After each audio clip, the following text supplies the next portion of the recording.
আসসালামু আলাইকুম। আজ আমি এই ড্রামার এপিসোড 22-23 এক্সপ্লেন করব। তো চলুন আজকের এপিসোড শুরু করা যাক। এপিসোডের শুরুতেই দেখি জিয়ানজি চুকংকে কিস করে সেখানে থেকে দৌড় দেয়। চুকংও খুশি হয়ে সেখানে থেকে চলে যায়। পরদিন সম্রাট চুকং এর সঙ্গে দেখা করতে আসে, কারণ এবার ট্রিবিলিউশন থেকে ফিরে আসার পর থেকে সে তার সঙ্গে দেখা করছে না। চুকং তার উপরে রেগেছিল, কারণ সে জানে সম্রাট তাকে কি বলতে এসেছে। চুকং আর কোনো ট্রিবিলিউশনে জিয়ানজির সঙ্গে যেতে চায় না, কারণ নিজের স্পিরিচুয়াল পাওয়ার ফিরে পাবার চক্করে জিয়ানজি মারা যাবে। সম্রাট বলে পুরো পৃথিবীকে বাঁচানোর জন্য একটা পরীকে স্যাক্রিফাইস করা যেতেই পারে। চুকং তার উপরে রেগে বলে সে এভাবেই চাংহাইয়ের সঙ্গে লড়াই করবে। চাংহাই অনেক বছর আগে যেটা করেছিল সে কি তার সঙ্গে বিপরীত কিছু করছে? সে নিজেও তো ইমর্টালদের হত্যা করতে চাইছে। এটা বলে সে ওখানে থেকে চলে যায়। আজ জিয়ানজির জন্মদিন ছিল, তাই সে সোজা জিয়ানজির সঙ্গে দেখা করতে প্যাভিলিয়নে চলে যায়। লাল সুতার মাস্টার তাকে প্রশ্ন করে তার মনে কি জিয়ানজিকে নিয়ে কোনো অনুভূতি আছে। চুকং বলে সে জিয়ানজিকে ভালোবাসে। এটা শুনে মাস্টার জিজ্ঞাসা করে তাদের এই ভালোবাসা কতদিন পর্যন্ত টিকে থাকবে, কারণ জিয়ানজি একটা সামান্য পরী। চুকং বলে আপনি চিন্তা করবেন না, আমি সারা জীবন তার পাশে থাকবো এবং আমি তার স্পিরিচুয়াল পাওয়ার ঠিক করার একটা উপায় খুঁজে পেয়েছি। এটা শুনে মাস্টার চিন্তামুক্ত হয় এবং অনেক খুশি হয়ে যায়। চুকং এখন গিয়ে জিয়ানজির সঙ্গে দেখা করে যে মন খারাপ করে বসেছিল। চুকং তাকে তার প্রমোশনাল স্পিরিটের ব্যাপারে বলে দেয় এবং তার কাছে মাফ চায়। জিয়ানজি তার উপরে একটুও রেগেছিল না। এখন চুকং তাকে বলে দেয় যে সে তাকে ভালোবাসে। এদিকে সম্রাটের তার হাতে থাকা ডোম মার্ক মুছে ফেলার জন্য গ্রিন ওজালিসের প্রয়োজন ছিল, তাই সে তার সৈন্যকে বলে ডিমন ক্ল্যানের সঙ্গে লড়াই করে তার শরীর অনেক খারাপ হয়ে গিয়েছে, সুস্থ হবার জন্য তার গ্রিন ওজালিসের প্রয়োজন। এটা শুনে প্রথমে সে অনেক অবাক হয়ে যায়, কিন্তু এরপরে সে সম্রাটের হুকুম মান্য করে এবং গ্রিন ওজালিস খুঁজতে চলে যায়। অন্যদিকে চুকং আর জিয়ানজি বসে অনেক সুন্দর সময় কাটাচ্ছিল। সে জিয়ানজিকে নিজের জন্মদিনের জন্য একটা উইশ চাইতে বলে আর তার পাওয়ার ব্যবহার করে নিজের প্রিমিডিয়াল স্পিরিট জিয়ানজিকে দেবার কাজ শুরু করে দেয়, কিন্তু তার এই জাদু নষ্ট হয়ে যায়। এটা দেখে সে অনেক অবাক হয় এবং জিয়ানজিকে বিষয়টি খুলে বলে যে সে নিজের প্রিমিডিয়াল স্পিরিট তাকে আজ বার্থডে গিফট হিসেবে দিতে চেয়েছিল, কিন্তু এটা কাজ করছে না। জিয়ানজি তাকে এটা করতে বারণ করে, কারণ এমনিতেই তার স্পিরিচুয়াল পাওয়ার কিছুটা ড্যামেজ হয়েছে। সে বলে আমার এসব কিছুই চাই না, আমি শুধু চাই তুমি আমার পাশে সারা জীবন এভাবেই থাকো। তখন সে তাকে বার্থডে উইশ করে। এদিকে জিন তার পৃথিবীর ট্রিবিলিউশন শেষ করে ফিরে এসেছে। তার মধ্যে এখন কিছুটা পরিবর্তন লক্ষ্য করা যাচ্ছে। সে কিছুটা দয়ালু হয়ে উঠেছে, এমনকি সে তার বন্ধু জি হুইকেও অনেক মিস করছিল। সিনিয়র পরি জিয়ানজিকে লুয়ের লেখা একটা বই দিয়ে বলে এটা লু তাদের পরিবর্তে ট্রিবিলিউশনের জন্য লিখেছে। জিয়ানজি এটা ভেবে অনেক অবাক ছিল যে লু অনেক অলস ছিল, সেই জায়গায় সে অগ্রিম একটা বই লিখে রেখে গিয়েছে। এটা তার কাছে অনেক অদ্ভুত লাগে, তাই সেই ব্যাপারটা চুকংকে গিয়ে বলে। চুকং নিজেও বুঝতে পারে যে কিছু তো একটা গড়বড় রয়েছে, কারণ তাদের আগের ট্রিবিলিউশনের বই লু এখনো কমপ্লিটই করেনি। এজন্যই চুকং নিজের হার্ট জিয়ানজিকে দিয়েছিল। জিয়ানজির লুয়ের জন্য অনেক চিন্তা হচ্ছিল, সে লুকে অনেক মিস করছিল। এজন্য সে পরদিন প্যাভিলিয়নে চলে যায়। লুয়ের লেখা শেষ বইটির ট্রিবিলিউশন সে করতে যাবে। হতে পারে এখানে লু কোনো ক্লু রেখে গিয়েছে, তার সঙ্গে হয়তো কোনো খারাপ কিছু ঘটেছে। চুকং তাকে যেতে বারণ করছিল, কিন্তু জিয়ানজি এর ভেতরে লাফ দেয়, যার কারণে চুকংও সেখানে পড়ে তার সঙ্গে চলে যায়। জিয়ানজি যখন জেগে ওঠে তখন সে দেখতে পায় তার পেটের ভেতরে কেউ একজন চাকু ঢুকিয়ে দিয়েছে আর তার শরীর একটা ছেলের মতো। তখনই সে তার সামনে নিজেকে দেখতে পায়। এটা দেখে তারা দুজনই অনেক অবাক ছিল, কারণ চুকং এর শরীরের ভেতরে জিয়ানজির আত্মা আর জিয়ানজির শরীরের ভেতরে চুকং এর আত্মা ছিল। আপাতত এটা ভাবা বাদ দিয়ে সবার প্রথমে সে জিয়ানজিকে ঠিক করার জন্য ডাক্তার ডাকতে চলে যায়। চুকং এর মেয়েদের এইসব পোশাক পরে থাকতে অনেক অসুবিধা হচ্ছিল। জিয়ানজি তাকে ভালোভাবে দেখে বলে আমি জানতামই না যে আমি দেখতে এতটা সুন্দরী। এখন তারা দুজন ভাবতে থাকে চুকং যে প্রিন্সেসের শরীরে রয়েছে তার সঙ্গে তার হাজবেন্ডের সম্পর্ক নিশ্চয়ই অনেক খারাপ ছিল, নয়তো সে তাকে মারতে কেন চাইবে। এই সব কিছুর পেছনে কে রয়েছে এবং এটার কারণ কি তা তাদেরকে খুঁজে বের করতে হবে। তার আগে তারা নিজেদের আত্মা কিভাবে বদল করবে সেটা বুঝতে পারছিল না। সে বলে আমার মনে হয় লু এর আগে যেটা বলেছিল সেভাবে আমাদের আত্মা পরিবর্তন করা যেতে পারে, অর্থাৎ কিস করার মাধ্যমে। তারা দুজন এটা চেষ্টা করে কিন্তু পারে না, কারণ চুকং নিজের চেহারায় নিজে কিভাবে কিস করবে। জিয়ানজি নিজে এটা করার ট্রাই করতে চাইছিল, কিন্তু তখনই সেখানে সার্ভেন্ট চলে আসে আর বলে তাকে তার ভাই ডেকেছে। এজন্য সে তার ভাইয়ের সঙ্গে দেখা করতে চলে যায়। তার ভাই এই রাজ্যের রাজা ছিল এবং সে ছিল এখানকার জেনারেল। সে তার ভাইয়ের কোমরে একটা ব্যাজ বেঁধে রাখতে দেখতে পায়, যার কথা লু একবার তাকে বলেছিল। এটার নাম ছিল 9 পিক স্কেল। তার ভাইয়ের কাছে সে জানতে পারে চুকং এর স্ত্রীর মিসক্যারেজ হয়ে গিয়েছে, এজন্য তাদের দুজনের সম্পর্ক এমন অবনতি ঘটেছে। চুকং এদিকে পুরো বাড়ি তল্লাশি করে একটা চিঠি খুঁজে পায়, যেখানে লেখা ছিল প্রিন্সেস যখন প্রেগনেন্ট ছিল তখন চুকং তার সঙ্গে একটা মেয়েকে নিয়ে এসেছিল।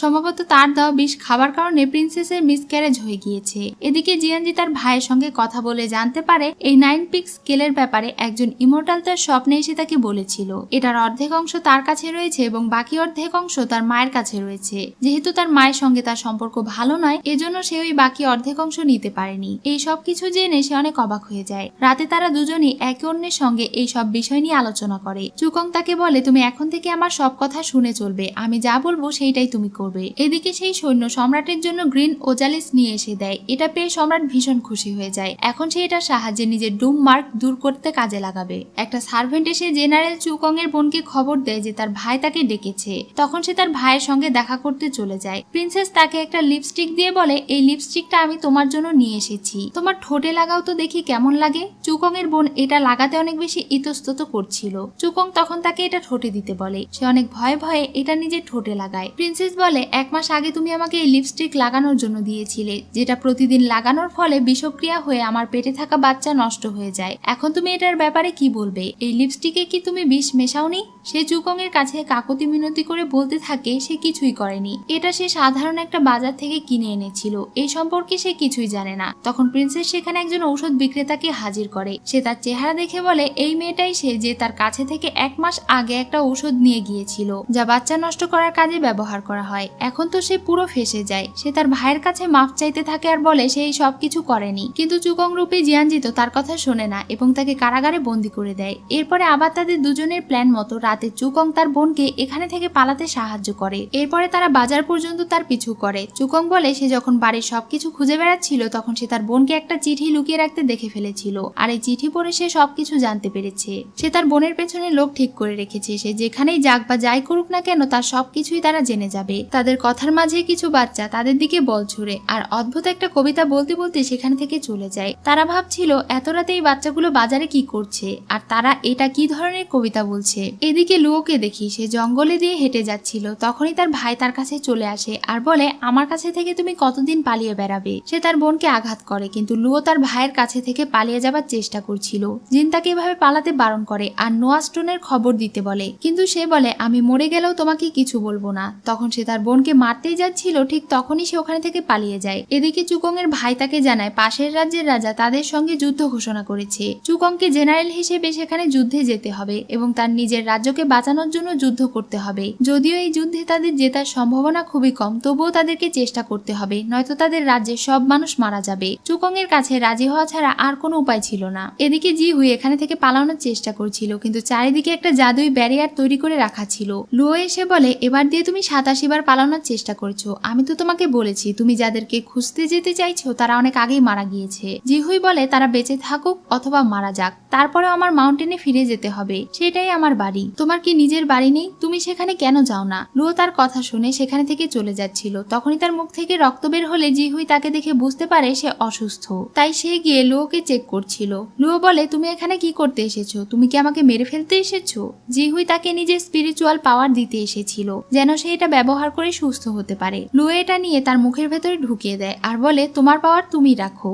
এটা করার কারণে সে অনেক খুশি হয়ে যায়। এদিকে জিয়ানজি এসে চুকংকে সবকিছু বলে দেয় যে আগামী 10 দিন পরে তাকে যুদ্ধে যেতে হবে। চুকং অনেক চিন্তায় পড়ে যায়, কারণ জিয়ানজি কোনো লড়াই জানে না, সে কিভাবে যুদ্ধ করবে। জিয়ানজি এই 10 দিনে তার কাছে থেকে যুদ্ধের প্রশিক্ষণ নিতে চায়। তখন সে তাকে প্রশিক্ষণ দিতে শুরু করে। যদিও এটা চুকং এর শরীর ছিল, কিন্তু তবুও তার আত্মা তো মেয়েরই ছিল, তাই সে অনেক চেষ্টা করেও ঠিকমতো লড়াই শিখতে পারছিল না। রাত জেগে সে অনেক কৌশল মুখস্থ করার চেষ্টা করছিল, কিন্তু তবুও সেগুলো ঠিকমতো মুখস্থ করতে পারছিল না। চুকং বারবার তার পড়ার ভুল ধরছিল। পরদিন সকালে প্রিন্সেসের বাড়িতে একটা বাচ্চা ছেলে খেলতে খেলতে এলে তার বাবা তাকে নিতে আসে। সে ওই লোকটির কাছে থেকে জানতে পারে একসময় এই বাচ্চা ছেলেটি পঙ্গু ছিল, কিন্তু তাদের গ্রামের শেষ প্রান্তে একটা মহিলা রয়েছে যাকে সবাই ডাইনি বলে, কারণ তার কাছে যে যতই সিরিয়াস রোগ নিয়ে যাক না কেন সবাইকে সে সারিয়ে তোলে। সবকিছুর ঔষধ তার কাছে আছে।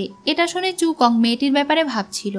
এদিকে জি হুই আবারও পালানোর চেষ্টা করছিল, কিন্তু লুয়ো তাকে আবারও ধরে ফেলে। সে একটা ঘন্টার আওয়াজ করলে জিয়ানজি এতে বেশ দুর্বল বোধ করছিল। সে বলে, এটা কি করেছো আমার সঙ্গে? লুয়ো বলে, আমি তোমাকে বাঁচাতেও পারি আবার তোমাকে মেরেও ফেলতে পারি। সে বলে, তুমি আসলে আমার কাছে কি চাও? লুয়ো বলে, সে শুধু চায় জি হুই যেন এখানে থেকে পালানোর চেষ্টা না করে এবং চুপচাপ তার ঘরে ফিরে যায়। রাতে যখন জিয়ানজি লড়াই প্র্যাকটিস করছিল তখন প্রিন্সেসের কাছে একটা চিঠি আসে। সে এটা পড়ে বুঝতে পারে জিয়ানজি যুদ্ধে গেলে তার মৃত্যু নিশ্চিত। সে তাকে এত বিপদে ফেলতে চাইছিল ছিল না, এজন্য সে ভাবছিল এখন হয়তো আমাকে এটা করতেই হবে। তাই পরদিন সকালে সে জিয়ানজিকে বলে তাদের দুজনের আত্মা পরিবর্তন করতে হবে, কারণ জিয়ানজি লড়াই জানে না। চুকং যুদ্ধের সম্রাট, তাই সে অনেক ভালোভাবেই লড়াই করতে পারবে। সে যুদ্ধে গেলে হয়তো এই যুদ্ধ জিতে ফেরার সম্ভাবনা রয়েছে, কিন্তু জিয়ানজি গেলে সে মারা যাবে। তাই তাদেরকে প্রথমে নিজেদের আত্মা পরিবর্তন করতে হবে। তারা দুজনে এখন লুয়ের কাছে চলে যায়। তার কণ্ঠ শুনেই লুও তাকে চিনে ফেলে। সে বলে, আমরা তোমার কাছে একটা রোগের চিকিৎসা নিতে এসেছি। লুও তাদের পালস চেক করেই বলে দেয় যে তাদের দুজনের শরীর এবং আত্মা পরিবর্তন হয়ে গিয়েছে। এটা শুনে প্রিন্সেস তাকে অনেকগুলো টাকার বিনিময়ে আত্মা পরিবর্তন করে দিতে বলে। লুও রাজি হয় না। তখন সে তাকে অনেক মূল্যবান একটা ঔষধ দিতে চায়, যেটার খোঁজ লুও অনেক দিন থেকেই করছিল। এখন সে তাদেরকে সাহায্য করতে রাজি হয়ে যায়, কারণ এই ঔষধের সাহায্যে সে জিহুইকে অনেক দ্রুত সারিয়ে তুলতে পারবে। কিন্তু সে তাদেরকে শর্ত দেয় যে তাদেরকে সারিয়ে তোলার সময় পর্যন্ত সেই ঘরের ভেতরে কোনো উচ্চ শব্দের আওয়াজ করা যাবে না এবং ঘর থেকে বের হওয়া যাবে না। তারা রাজি হয়ে যায়। এখন তারা দুজন মিলে লুয়ের বলা মেডিসিনগুলো রান্না করতে শুরু করে, কিন্তু রান্নার এক পর্যায়ে অনেক ধোঁয়ার সৃষ্টি হয়, যার কারণে তারা দুজনেই জোরে জোরে চেঁচামেচি করতে শুরু করেছিল, যেটা পাশের ঘরে থাকা জিহুই শুনে ফেলে। সে বুঝতে পারছিল এটা তার মাস্টার এবং জিয়ানজির কণ্ঠস্বর। লু সেখানে মিউট স্পেল ব্যবহার করে রেখেছিল, যার কারণে তার কথা তাদের কান পর্যন্ত পৌঁছাচ্ছিল না। সে ভাবছিল লুও তাকে বলেছিল সিংলিং সেক্টরে সবাই মারা গিয়েছে, তাহলে তারা দুজন এখানে কিভাবে এলো। এদিকে লুও এখন তাদের ঘরে চলে আসে এবং তাদের দুজনকে চুপ করিয়ে দেয়। সে একটা পাত্রে মেডিসিন গুলো নিয়ে এর ভেতরে চুকং এবং জিয়ানজির রক্ত মেশায় এবং তাদের দুজনকে এটা পান করতে বলে। এটা খাবার সঙ্গে সঙ্গে তারা দুজন জ্ঞান হারায়। সকালে জ্ঞান ফিরলে তারা দেখতে পায় তাদের ভেতরে থাকা আত্মা পরিবর্তন হয়ে গিয়েছে এবং তাদের আসল শরীর তারা ফিরে পেয়েছে। এজন্য তারা দুজনে অনেক খুশি হয়ে যায়। চুকং এর গত রাতের কথা মনে পড়ে। পাশের ঘরে জানালা থেকে কেউ একজন তাদেরকে ইশারা করে কিছু একটা বুঝিয়েছিল। সেরকমই হাতের ভঙ্গি করে তারা বুঝতে পারে এটা তো তাদের গত জন্মের সিংলিং সেক্টরের হ্যান্ড টেকনিক। এখন তারা বুঝতে পারে নিশ্চয়ই তাদের পরিচিত কেউ এখানে বন্দী রয়েছে। তখনই সেখানে লুও এসে তাদের দুজনকে সুস্থ স্বাভাবিক অবস্থায় দেখতে পায়। তারা দুজনেই তাকে ধন্যবাদ জানায় এবং সেখানে থেকে চলে যেতে শুরু করে। তারা যাবার পরে লুও যখন গিয়ে সেই বক্সের ওষুধ খুলে তখনই এর ভেতরে থাকা ধোঁয়া বেরিয়ে তাকে অজ্ঞান করে দেয়। অন্যদিকে তারা দুজন গিয়ে জিহুইকে মুক্ত করে দেয়। তাদের দুজনকে দেখে জিহুই অনেক খুশি হয়ে যায় এবং অনেক ইমোশনাল হয়ে যায়। তারা তিনজনে এখন একসঙ্গে এখানে থেকে বের হবার জন্য যখন যাচ্ছিল তখনই তারা বাড়ির চারিদিকে ব্যারিয়ার দেখতে পায়। তারা এখানে থেকে বের হবার কোনো উপায় খুঁজে বের করতে চাইছিল। তখনই সেখানে লুও চলে আসে আর বলে, তোমরা কি ভেবেছো এখানে থেকে তোমরা পালাতে পারবে? জিয়ানজি বলে, তুমি আমাদের বন্ধুকে আটকে কেন রেখেছো? যাই হয়ে যাক না কেন আজ আমরা তাকে এখানে থেকে নিয়েই যাব। আর এখানে আজকের এপিসোড শেষ হয়ে যায়। সো ভিউয়ার্স, আজকের এপিসোড আপনাদের কেমন লাগলো তা অবশ্যই কমেন্ট করে জানাবেন এবং নেক্সট এপিসোড আসা পর্যন্ত সবাই ভালো থাকবেন। ধন্যবাদ।